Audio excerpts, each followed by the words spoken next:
Mən ümumiyyətlə ekstrasensliyə, hansı bir fövqəli qüvvəyə həmişə inanmışam. Əslində biz Peymanla planlaşdırılmamış bir tanışlığımız oldu. Söhbət bizim o ilk görüşümüzdən və aldığım təəssüratdan gedir. Görüş baş tutdu və işgüzar bir söhbət oldu, maraq bürüdü. Birinci plana Peymanın deyəcəklərini qoydum ki, təbii ki, özümlə bağlı suallar verdim. Elə birinci, ikinci cümlələrdən elə faktları sadaladı ki, mən dəqiq sizə əmin edirəm ki, o bunları heç yandan bilə bilməzdi. Hətta elə şey var ki, bunu ancaq mən bilirdim. İkinci şəxs bilə bilməzdi. Sadaladığı faktlar artıq elə bir həddə gəlib çatdı ki, və mən inandım. Nə qədər də ictimaiyyət arasında olsam da, amma elə şeylər var ki, bunu heç kim bilmir. Bu mövzuda olan söhbətimizin bir neçə dəqiqəsindən sonra maraq adamı bürüyür və proqnoz istəyirsən.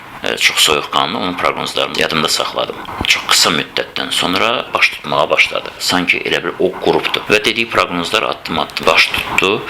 İçində pis olanları da var idi. Hansılar ki, doğrudan da baş tutdu və sanki bir xəbərdarlıq kimi oldu. Və mən dərhal yığdım onun özündən. Dedim ki, Peyman, belə bir məsələ var. Ona da bir əlac tapıldı və tövsiyələrini verdi. Çıxış yolunu axtaranda da belə necə baş verəcəyinə qədər dedi və inanın ki, o da olduğu kimi baş tutdu.